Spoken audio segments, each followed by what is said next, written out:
Northern Power Women podcast. For your career and your life, no matter what business you're in. Hello, happy May, and welcome to episode 23 of the Northern Power Women podcast. Your best career advice: learn to swear. I'm Sam Walker, and this month we've got together in Liverpool at the brilliant women's organisation and talked about the pitfalls of lunchtime drinking, your best career advice, and whether gender pay gap reporting will really lead to change. I sat my 6-year-old girl down and explained about the gender pay gap to her, and she laughed and said, "Mummy, that doesn't happen." And I said, "Well, I'm really sorry to tell you, Ruby, but it does." In the big interview, you'll hear from Alison Lobb. She's managing partner at Morecrofts Solicitors. And she discusses why she struggled when she first qualified and why women were once not considered people in the eyes of the law. Yeah, really. She also talks about her worst ever interview experience. And I couldn't work out really the significance of these questions. It was only afterwards I thought, she's probably trying to ask me, are you going to have a family?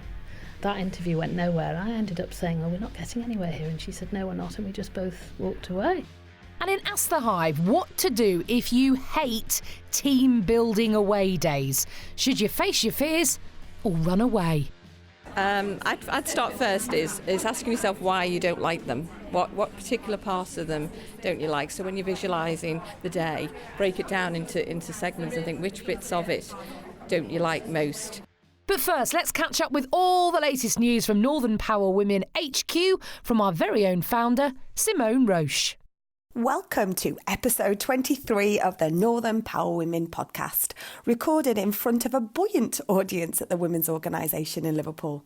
Thanks so much to our engaged panellists, Joanne Austin from the Women's Org, Jenny Riding, entrepreneur extraordinaire, and Phil McCabe from Merseyside and Cheshire FSB. Thanks also to not only our power lister and transformational leader shortlisted, but Alison Lobb, who was our person with purpose interview, who also attended the live recording. We're delighted to be launching our first series of events with NatWest, kicking off in Cumbria at T-Base Services on the 22nd of May for our role model series. Please do join us and get involved. Save the date, the 16th of March 2020. I know, seems ages away for the fifth Northern Power Women Awards. We're delighted this month to also support the Meet Your Future event with the Mayor of Manchester, Andy Burnham, and Bridge GM launching their work shadowing opportunities across Greater Manchester, which we launched back in November at Northern Power Futures. Check out some of our brilliant blogs, guest blogs this month, including the phenomenal Nikki Chance-Thompson, Kirsty Stiles talking about her stand-up for journalism, Jane Dalton on We Can, Paul Lancaster on the brilliant North East Startup Fest, which takes place in May, and Tricia Williams talking about Atta Girls, and of course our weekly Self-Curious blog from Claire Eddington. We've got some great articles about powerful women of their time too on the website, including Eleanor Rathbone, Beatrix Potter and Emmeline Pankhurst, so please check them out. And we're also continuing our We Can campaign, which you can sign up to on the website. Tell us what you're committing to, not pledging or might be doing, but what you're actually doing to accelerate gender equality from the north of England. And we've got other themes to join in. We can achieve, we can lead, we can mentor, and much more. And we've got some exciting news coming soon about the Power of Woman book being curated with Professor Jane Turner from Teesside University and Remember Media. More information coming soon. Have a great month. And safe packing up travels to our wonderful Sam Walker, who's headed off to Arizona for a new life with her family over there. But never fear, Northern Power Women podcast continues, and we'll be continuing our monthly escapades across the country, and Sam will be still hosting them for us from across the other side of the pond. Safe travels, and thank you for everything, Sam. Thank you to the lovely Simone Roche. We may not have FaceTime for a while, but we still got FaceTime, if you know what I mean. Thank you. Now, each month we get together in a location somewhere in the north to chat, network and to discuss some of the month's hottest topics. And this time we were hosted by the wonderful women's organisation in Liverpool.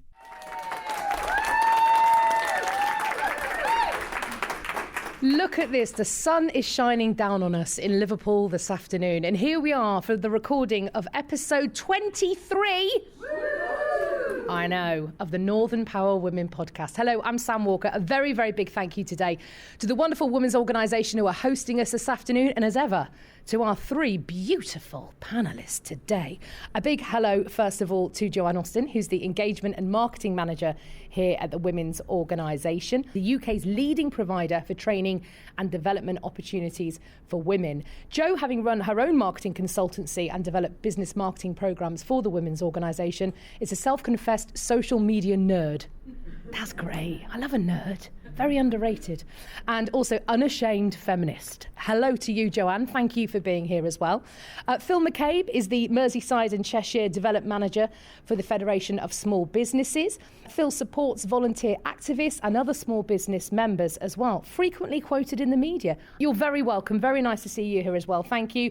And last but absolutely not least is entrepreneur Jenny Riding, who is with businesses in the environmental sector, Ankara Environmental and Tourism and Hospitality. The lodges are Artlegarth, is that right? Artlegarth, I got it right, and Happy Days as well. So Jenny, did actually begin by studying law, going on to work in the environment sector in industrial cleaning and hazardous waste management. Sounds like my daughter's bedroom, hello. And has since branched out with businesses, as I said, in the tourism sector. Thank you, panellists. Very welcome to be here. Thank you for coming.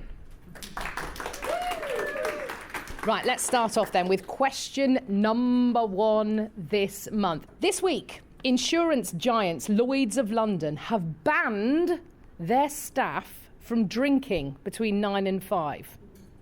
So no swift pints at lunchtime. Simone's currently holding up a pint of vodka.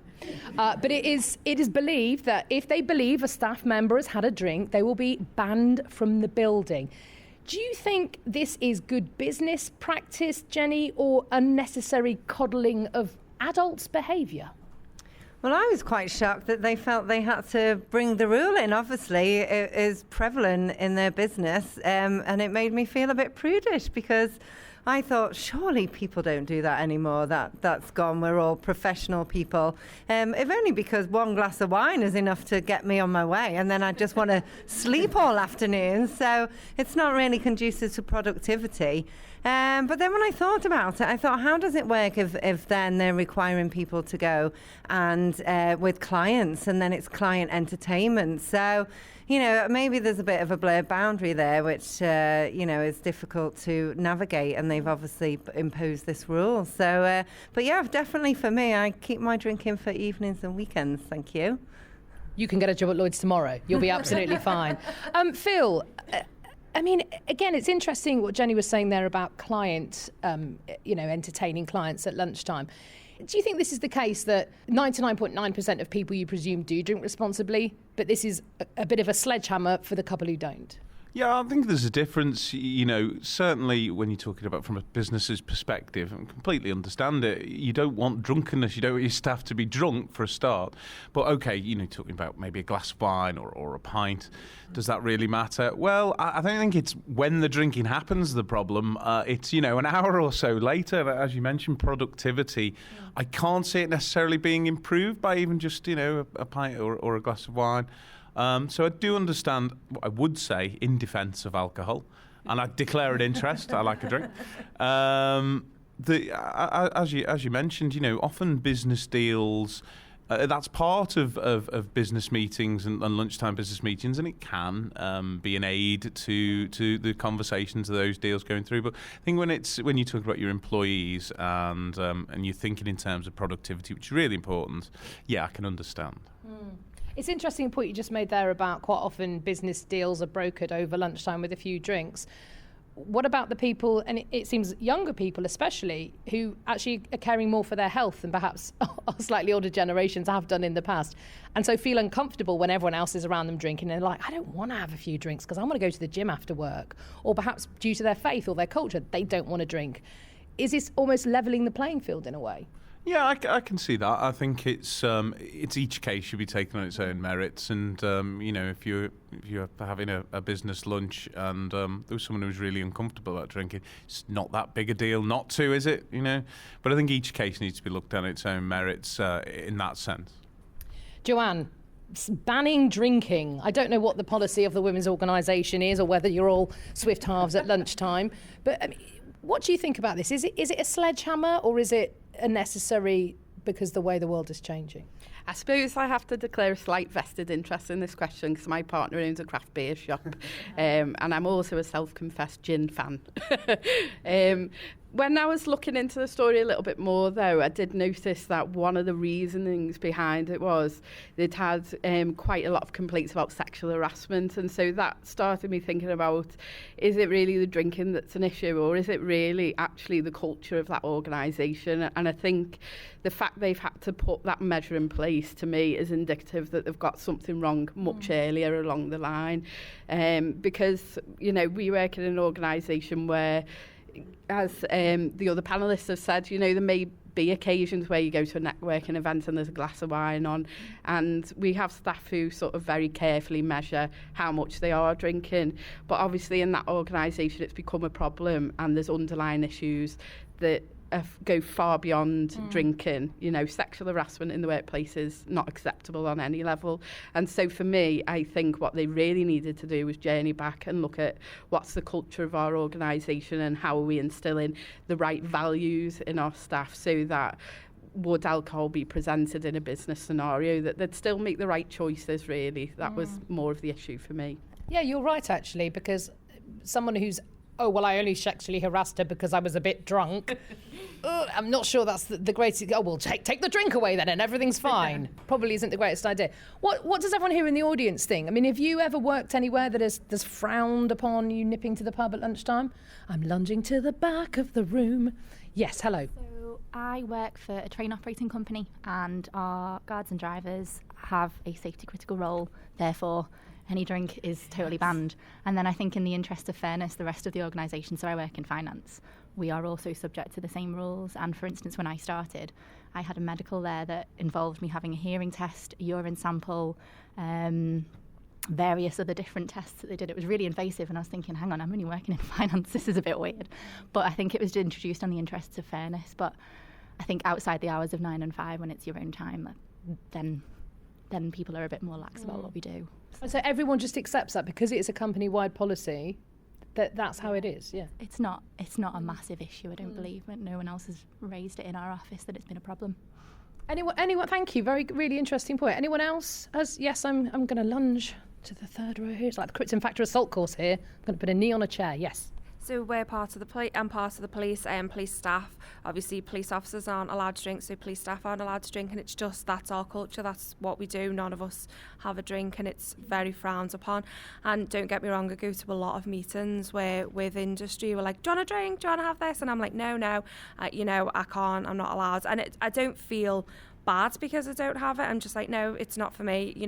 Ask me out on a social instead after work. So I'm used to it. So it does seem very strange when I see business people having a drink. I'm like, wow, you're allowed to drink at lunchtime. It's very strange for me to see that. Yeah. I think, thank you very much. And it goes back, I suppose, to what you were saying at the very beginning, Jenny. I remember my very first job was in a recording studio in London, and the man there who'd actually mixed tubular bells. How cool was he? But every lunchtime, two solid pints. And I remember once trying to have a second pint with him, and I think I fell asleep about 3 o'clock.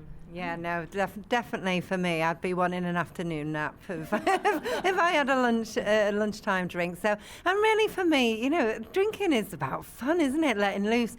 Going out and having one drink in a formal environment isn't really what it's about for me. It's so it's not something that I would really be looking to do. Thank you. Just as an aside, if you look this story up online, one of the issues is there was a bar next to Lloyd's that opened at 7 a.m. 7 and served quite a lot of booze, it seemed. You're not allowed to drink from 9 till 5. I did notice that. There isn't anything about morning drinking, breakfast with your gin. Still fine. Get that in early. Thank you so much. Look, this is about starting a conversation. We'd love to hear from you. We've had some brilliant comments from the audience today. Get in touch. You can send us, you can tweet us at North Power Women, or of course email podcast@northernpowerwomen.com. Now, here we go. Can you believe already we're into the second year of larger companies reporting the gender pay gap? It's just happened, of course. Little change, essentially. That's the headline to the figures. 11.9% this year, 11.8% last year. Is this essentially, and this is quite a big question, is this a worthwhile exercise? Is anything going to change, I suppose, Phil? Oh, I think so. I think it is 2 years in, as you say, but you might say it's only 2 years, and these things do take time. I think being able to expose this disparity with facts and figures is better than not being able to do it. I'm kind of an optimist, but I'm more positive about the fact that change is happening. FSB recently launched its Women in Business Task Force, and we produced a report showing the economic cost of the underutilisation of women in the workplace and women-owned businesses. FSB is one of the traditional, if you like, kind of lobby groups and business representative organisations. Made me really proud that we're taking a lead in this. So when you start getting organisations like us not just paying lip service to gender equality, but actually doing something about it, I think that bodes well for the future. There is, of course, the question of the pace of change, and everyone would like to see change happen more quickly, but it doesn't always happen like that. So I'd say, yes, let's keep this and build on it. Do you think there should be, Joanne, some sort of diving into these figures? Because I have seen some reports that say, look, some companies are going to fudge this. Some companies are sacking off loads of their lower paid female cleaning staff and outsourcing that to companies. So that isn't part of the gender pay gap. And that's a nice little way around it. And yet, to be fair as well, other companies have decided to really, really push on recruiting junior women to then see them progress up through the roles. But that's going to take 5-10 years before, of course, that starts to rectify. So, what do you think about this? This is, I suppose, your real bread and butter stuff. Yeah, I suppose for us, the rate of change isn't really a surprise to us because we've been here for 23 years now, pushing for gender equality. And to us, it's sort of a shame our service is still needed at the Women's Organisation, because you'd love to see gender equality across the board. I think when it comes to the gender pay gap, though, I am glad they put that measure in place, because I do think at least the amount of times that I've heard people say to me, oh, well, the gender pay gap's not even real. And so that is one of my massive frustrations, I have to say. So at least it is a little bit more transparent in that sense. I do agree with you, though, where you're saying often companies use other methods to kind of hide the statistics that don't look favourably for them. I feel that often when government reports are released, around, oh, look how much employment's improved and things. But when you dig deeper, it's like, well, what jobs do those people have? Is a 0-hour contract included in that?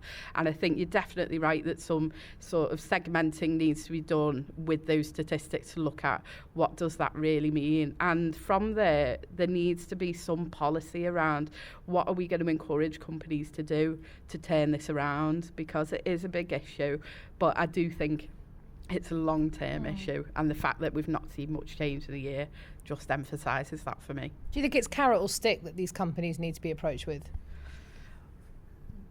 Oh, that's a really difficult question. Anyone else? Well, I'll lunge over to. I mean, you're an entrepreneur, Jenny. You have set up many businesses. I'm going to come round the back of this table, otherwise I'm going to have my back to you. You've set up a lot of businesses. I mean, when you are looking at the infrastructure of your business, do you sit and think, well, I need to have an equal number of men and women at similar roles? How does it work from the inside? Not particularly. I'm looking at the sex of people, but actually in all my businesses, they are female dominated, and one of them businesses is actually tank cleaning, industrial cleaning, not so much on the operative side, but in the directors, there's an equal amount of females as there is males in an industry where that's actually quite unusual. But we do find, that really brings a great mix to the board. And it's always worked well for us, and we've had successful businesses. I find that it's useful, the exercise, for them having the data. There are too many variables, I think, to make it meaningful, but at least it is allowing the conversation to continue. But the rate of change to me is frustrating. I sat my 6-year-old girl down on International Women's Day, never too young, raising feminists, and explained about the gender pay gap to her, and she laughed and said, "Mummy, that doesn't happen." And I said, well, I'm really sorry to tell you, Ruby, but it does. So hopefully when you get to your working age, it won't happen anymore. But, it's for her to laugh that off at how ridiculous it is. And it's true. And so the fact that people are saying, it's a long-term problem, it's just frustrating. Just get on and do it. Make the change and reap the rewards and the benefits from doing it. It seems though, if you're saying that you are in a traditionally, and I'm doing air quotes, traditionally male industry, and yet without too much effort on your part, you've managed to have a parity between genders. What is the issue? Is it because you are a female, you're at the top of the tree and you're a female, and so you, just without even thinking about it, are more open to women taking on those roles? Could it be that it comes down to unconscious bias, that people are hiring people more like them? So if you have a traditionally male-led board, without even thinking about it, they're just going to hire more men. Is it as simple as that? There is a mindset, and that culture still does exist sometimes. And I have walked into a room and people are talking about football, which I have zero to say on, and they're arranging their golf days. Like you were saying before about people that don't drink. So I'm there in an environment where I think, oh, how do I go about this now? But I just went in there anyway and changed the conversation, and succeeded regardless. So, it is for women as well to not shy away from them difficult circumstances and to find their way in, as to battle it from both sides, to try and get the mindset and culture change, but people to just go in regardless and do their bit. Okay.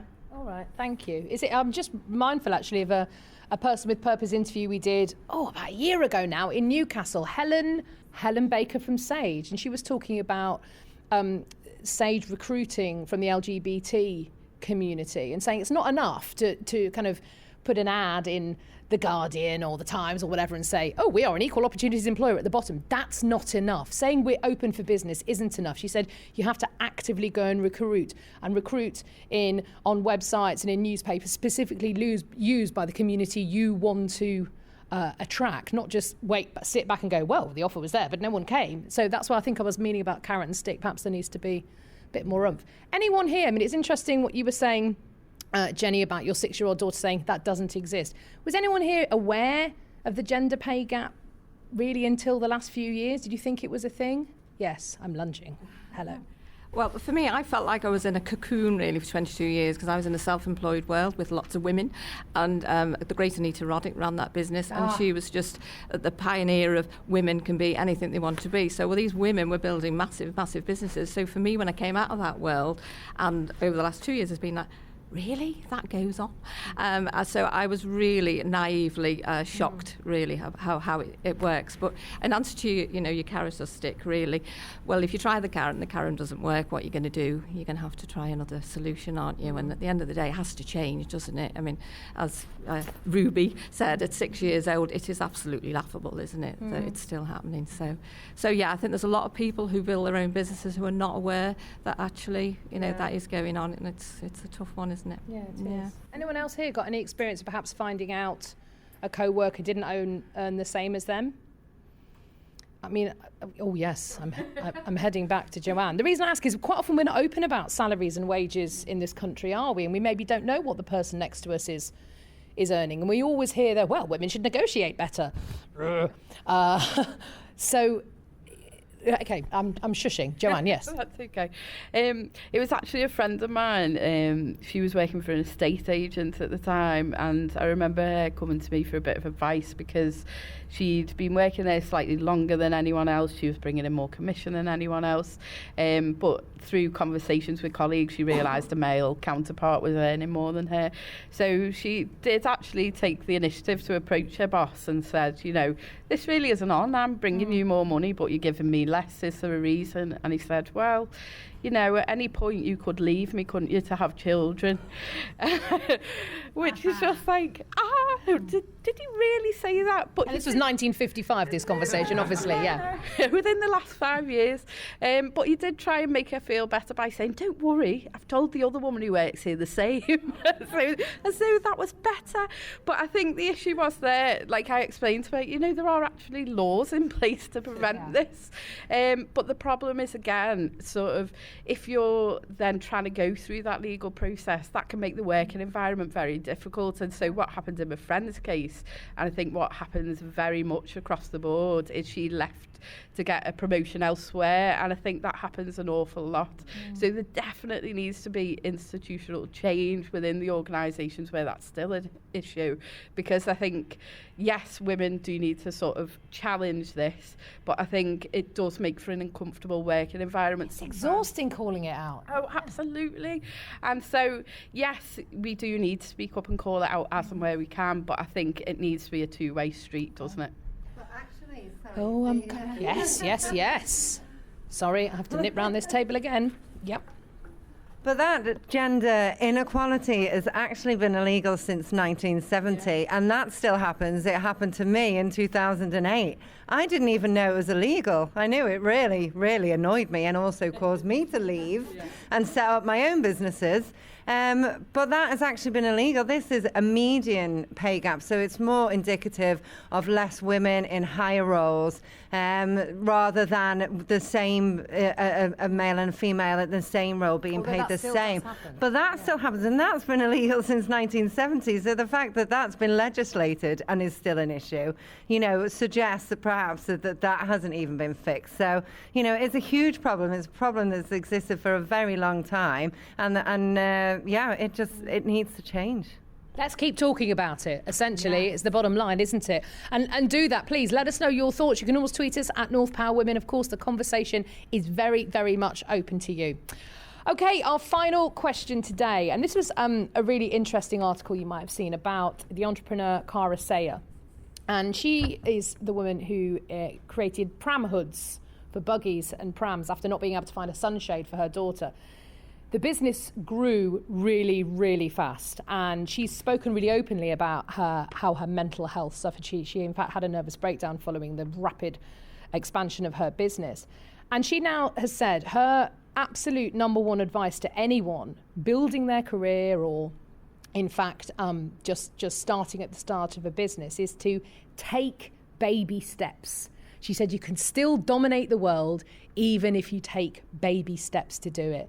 And I just wanted to hear from the panel today, what would your advice be about the world of work to someone at the very start of their career? I'm going to start with you, Joanne. I think this is a really interesting one, and sort of looking at that particular woman's journey. She had this brilliant idea, didn't she, that sort of snowballed beyond what she'd anticipated. And I think for me that's one of the key things to take away from that story, is sort of anticipating where things might go, particularly around enterprise.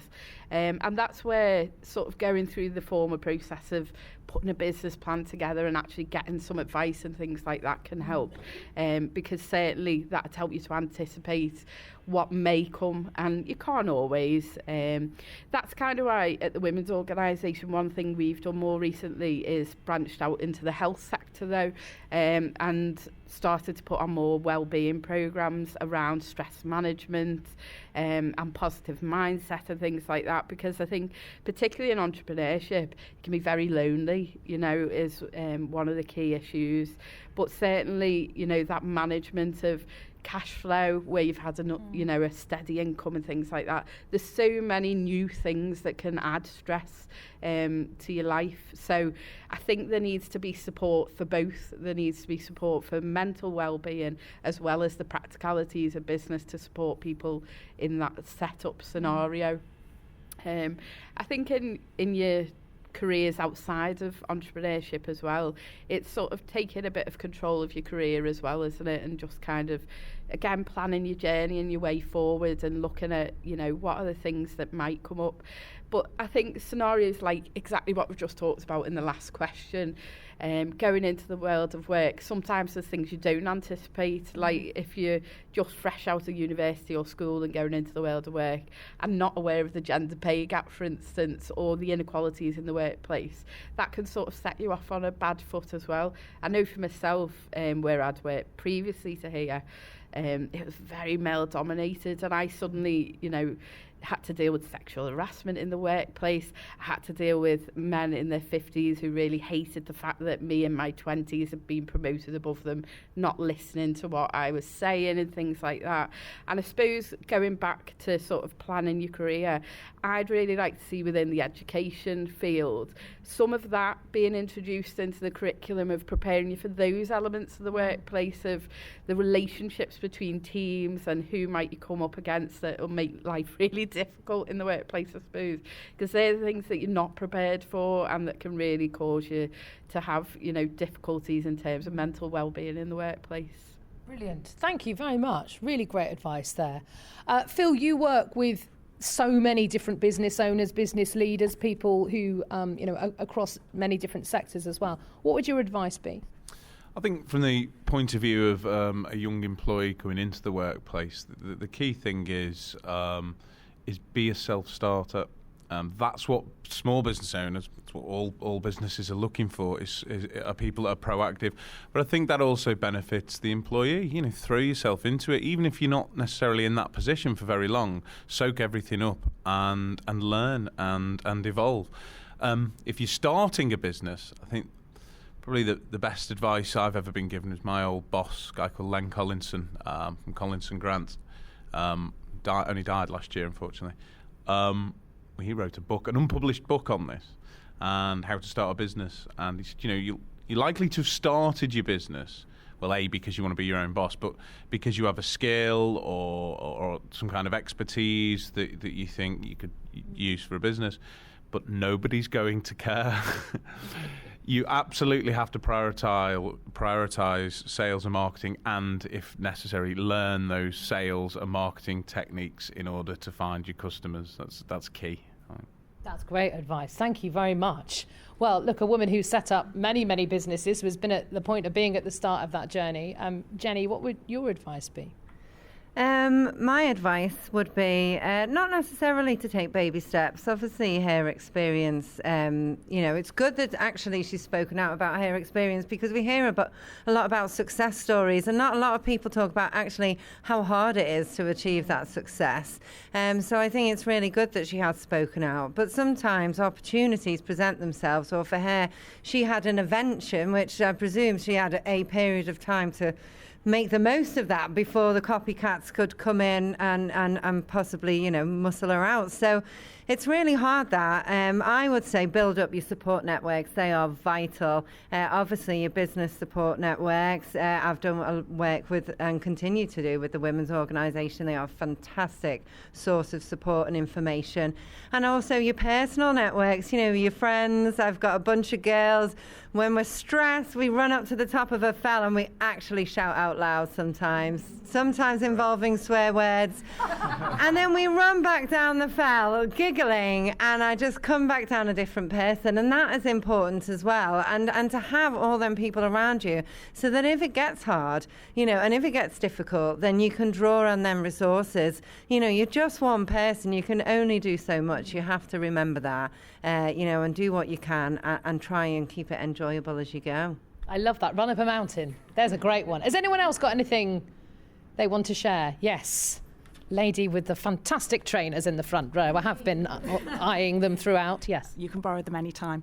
Hi, it's Jill Fell, and I've been an entrepreneur and I had a PR business, but I suffered serious stress in the workplace without knowing I was doing it. I was building up to serious illness.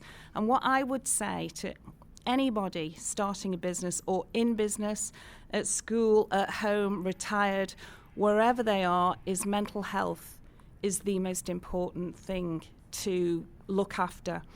If your mindset isn't strong, you will eventually suffer an illness. And I would say put all the things in place to keep yourself nice and calm, like running up a fell, falling down a fell. I'm a fell. So do things, meditation, go to yoga, fit something in that's just for you to clear your mind and to just build up a nice strength that you can cope with whatever nastiness comes at you. There'll always be someone wanting to pull the rug from under you, but you've got enough self-love and confidence about yourself that you can cope with things, rise above things, sit, do a little brainstorm, get an action plan going, but don't let overwhelm of whoever's bringing it to you make you sick. But I agree with you, sometimes baby steps, you just want to run, don't you? You just want to you've got your idea, you want to run with it, and then people like here will just support groups and swear. Learn to swear. Yes, I won't now, but Who else is going to get that tattooed on their skin? I am. Learn to swear. Yes. Thank you. Hi, it's Emma Craig here. I would encourage a person in that position to think about personally what they want out of it. The lady in question, she solved the issue with the hoods. That's great. She's created a product. But what next? Is it about creating a lifestyle? Is it providing an income so you never run out of money and don't have to worry about money anymore? So if that's the case, then quantify it. How much work, how long will it take to get that income and lifestyle that I need? Then think about, well, am I still happy in the business? And if you're not, think about selling it. Brilliant. Thank you all so much. It's been an absolutely brilliant afternoon. The sun is still shining as well. Huge thank you to our panellists. Thank you to Joanne and to Phil and to Jenny as well, and to you to being here. Thank you.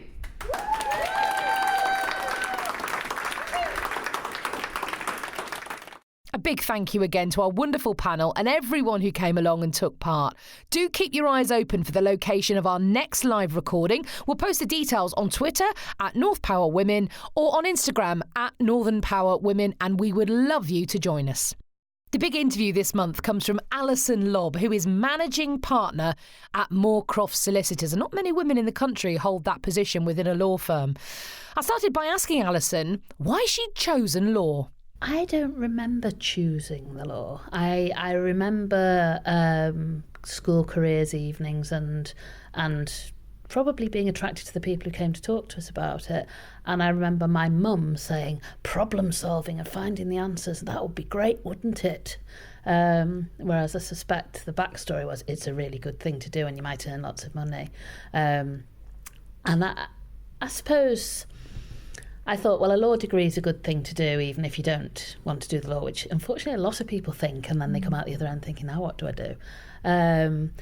But in the day when I did it, once you started a law degree, you got on that treadmill because you had to apply for the law college bit, which is the bit after in your first year, and then in your second year, you had to start applying for training contracts, which was then called articles. So, before you'd even got to the end of your degree, you already had a three years of career mapped out in front of you anyway. And you just sort of landed in it. But I did enjoy it. After I did my training contract, I worked for a while in another firm in private practice, and I didn't enjoy it at all. And I ended up leaving the law for a couple of years and then working for what was then the Legal Aid Board, which was sort of the public sector side of things. And I learned an awful lot there, and I got involved in training other people and going out and auditing other firms, and that sort of led me back into private practice. So who were your role models in those early years of your career? If you kind of fell into it, if you like, if you weren't led into it but fell into it, who were those role models? I'm not actually sure I had any particular role models. I think there was a lady who I trained with for the final year of my training contract when I was doing family law, and she was a lady who was not qualified in any way. She'd just worked her way up through a firm. She was the only person in the firm doing family law, and she was very, very good at what she did. She was also very, very down to earth. She chain smoked, obviously constantly. And she just taught me an awful lot about how to deal with people, how to relate to people. And I think the fact that she wasn't actually a qualified solicitor was important as well, because it just showed that you didn't need all the badges and it was more about what you did and how you did it than all the labels that you had and the qualifications you had. So you qualified in the 90s. What was the profession like then in terms of representation of women? I think one of the reasons why I struggled when I first qualified was because I was a woman. And I didn't realise it at the time, but I realise it looking back. The first place I went to work after I qualified was a very male-dominated firm, and it was difficult. And I think I was treated differently. I was probably considered to be someone who wasn't going to achieve as much, who probably wasn't going to be very ambitious. And also I had an interview with another firm for a job, and it was a large commercial firm, and the person who was supposed to be interviewing me didn't actually turn up, so the head of HR started talking to me. And she said, we'll do some preliminary questions. And she started talking about, where do you see yourself in 10 years' time? What kind of lifestyle do you imagine? And I started saying, well, I'd quite like to live in maybe a flat in the dock, or, what kind of car would you like to drive and all this. And I couldn't work out really the significance of these questions. It was only afterwards I thought, she's probably trying to ask me, are you going to have a family? And I actually, that interview went nowhere. I ended up saying, we're not getting anywhere here. And she said, no, we're not. And we just both walked away. And it was such an awful experience. But she was obviously sent, I think, to weed out the people that they weren't going to be interested in. And then maybe the boss would arrive later on and do the important bit of the interview. Wow. But to have the wherewithal at such a young age to go, look, we're not getting anywhere, are we? That's extraordinary. I can't believe I did that, to be honest, looking back. Yeah, I'm not sure if that was really me.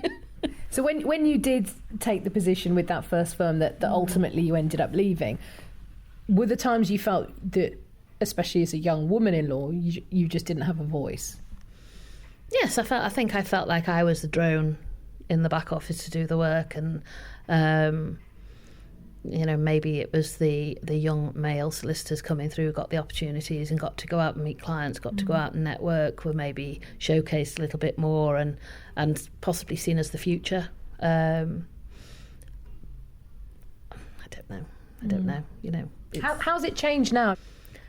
I find this quite odd. I've been at my current firm for 20 years, and one of the reasons that I joined the firm was because my grandmother was volunteering at Citizens Advice Bureau, and she told me about this lovely solicitor who used to come in and how she worked at a firm, and it was nearly all women, and it must be such a lovely place to work. And she talked and talked and talked about this firm, which then merged and became Morecroft Urquhart. And then a job came up in the Echo, and I thought, I wasn't looking for a job, and I had a good job I really enjoyed, and I just thought, just wonder. So I applied for it, and they offered it to me.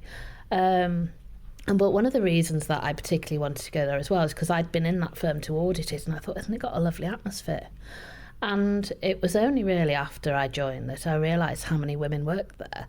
And the partnership then was probably slightly more men than women, but not much.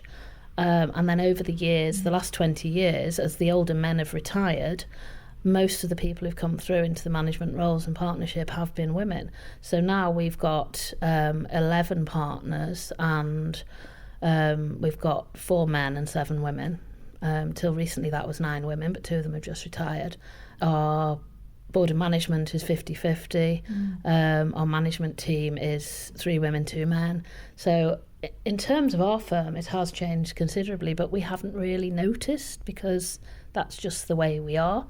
Would you say that's representative across the profession, though, or do you think you're unusual at having that parity at board level? We're very unusual.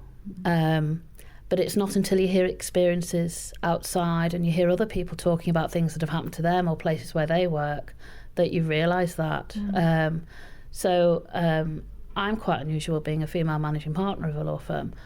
But because my predecessor was a woman and she'd done a really, really good job and she'd been there for 9 years, it didn't occur to me that it was unusual for me. And it was actually Maggie O'Carroll who I was talking to one day, and I said I was going to a dinner for managing partners of law firms, and she said, how many women will be there? And I hadn't even thought about it. So then I went to this dinner later and I looked around the room, and I think there were 18 people and there were 3 women in the room. And the others were women who'd actually left larger firms and gone to run their own firms because they wanted that lifestyle that they weren't getting. It's changing slowly, but the problem in the legal profession is that there are more women than men coming in as solicitors, but they're not coming through into management roles because they get lost along the way. And that's something that a lot of people are trying to address.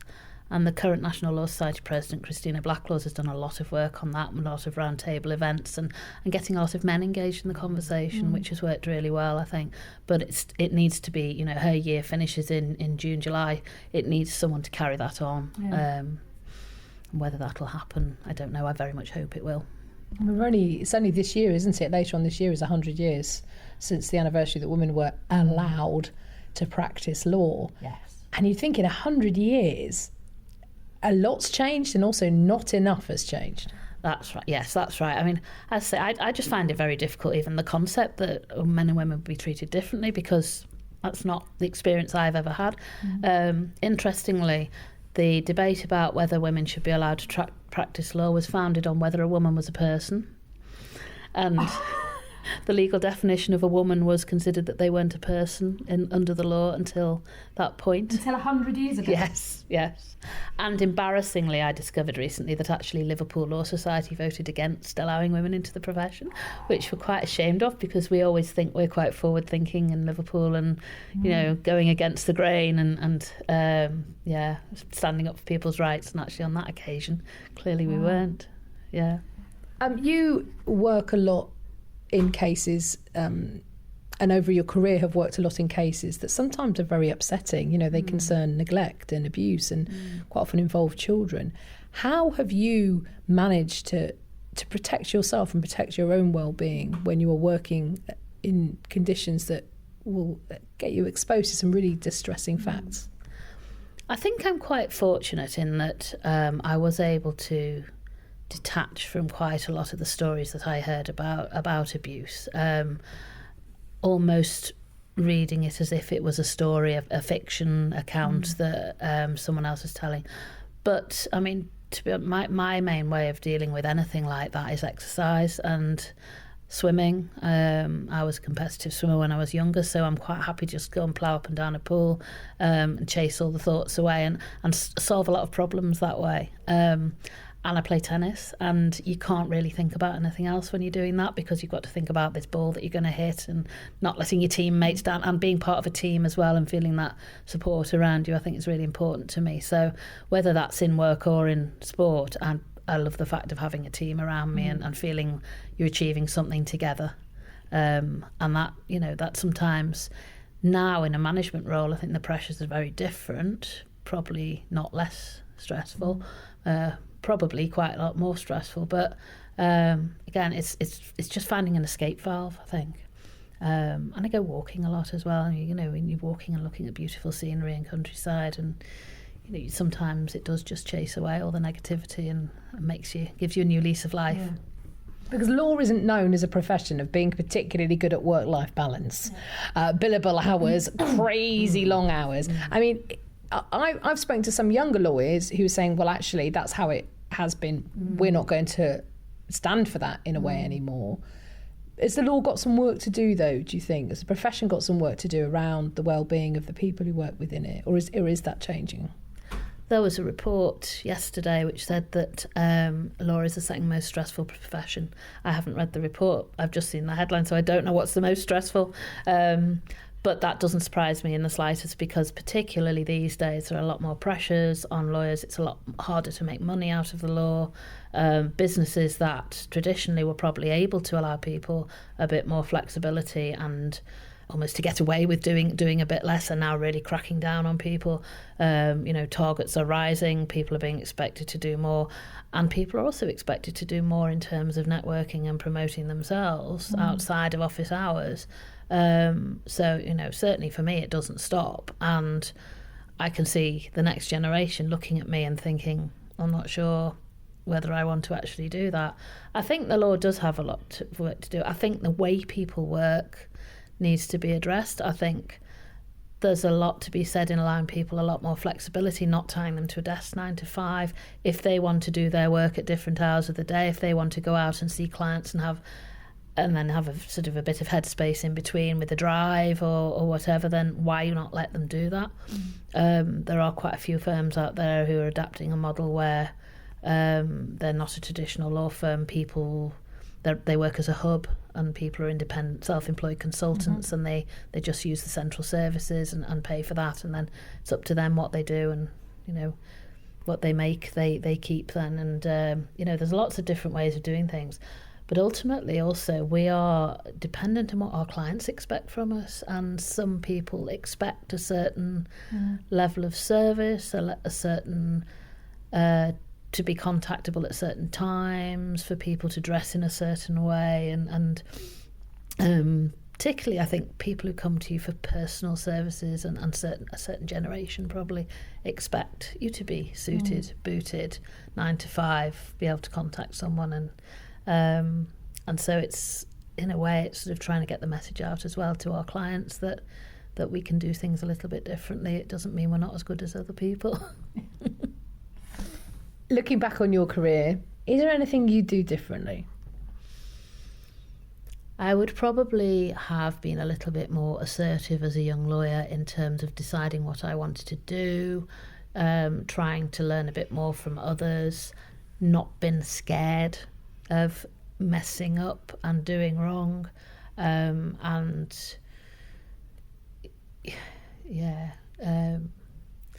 because I do feel that I wasted some time in my early career because I didn't know what to do. I know a lot of female lawyers who've had that same experience, who've spent maybe a year or so outside of the profession and then gone back in or done something else completely. I think I'd probably, if I'd known that other people had that kind of experience, maybe had a support group or a mentoring or something.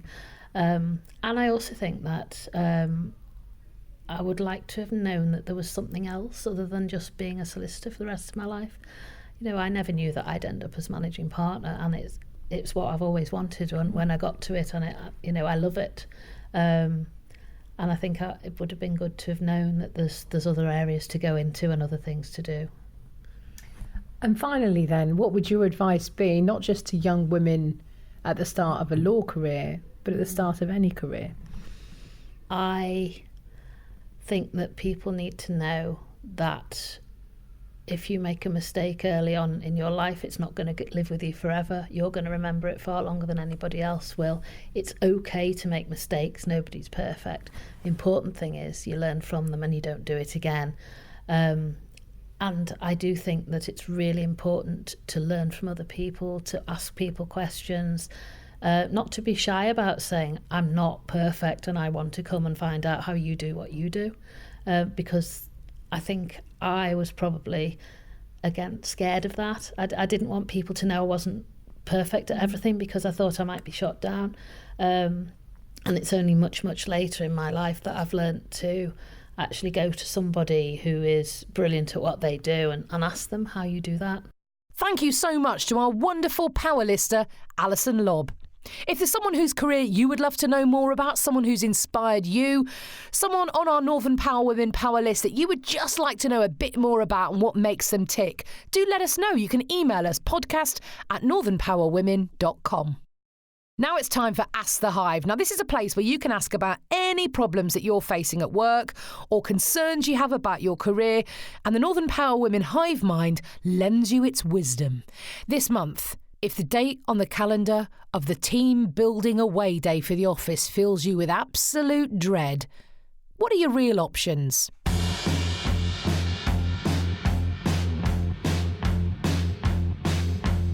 really hate company away days where you have to do things like paintball and team building. I like my job and I like my colleagues, but this stuff I just can't stand. There's one in May and I just don't want to do it at all. What can I do? My advice is that you always surprise yourself with how much fun you have sometimes, and I guess also be considerate that how your negative attitude comes across to the other people that are perhaps a bit more excited to do this kind of thing. So just support them a bit more, and you never know, you might surprise yourself and enjoy it. I think it's a good way to engage with your colleagues when they're letting the guard down in a more informal environment. You can often get to know people a little bit better. You can see where the strengths and weaknesses of the team might come in, and also where you can gel together and explore those team dynamics. I'd start first is asking yourself why you don't like them. What particular parts of them don't you like? So when you're visualising the day, break it down into segments and think which bits of it don't you like most. And work on that. So it might be, for example, you just feel uncomfortable in certain situations. So how can you help yourself not to feel uncomfortable in certain situations? Is there a part of the day that you don't particularly like? And perhaps speak to someone, you know, your boss about it, your upline, and tell them what your reservations are and why you feel uncomfortable. And perhaps they can help it become easier for you, make it easier.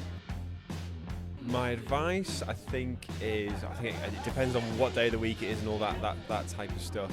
I think if you can try and avoid it and you don't really want to go, then try to do so. Come up with some sort of lame excuse or whatever it is that you can do. Otherwise, if it's a commitment that's kind of midweek or as part of your standard working day, I think you've probably got to go through with it. Bite the bullet, I'm afraid. I think if you work in an organisation where you want to get to know the people you work with and meet colleagues that you don't necessarily talk to all the time, it is a good way of doing that. I think they're worth going and having a go.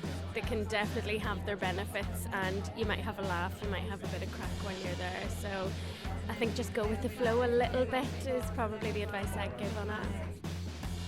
Go with a very open-minded, you never know what opportunity is standing around the corner. So, give it a try, give it your best, and you never know what you learn.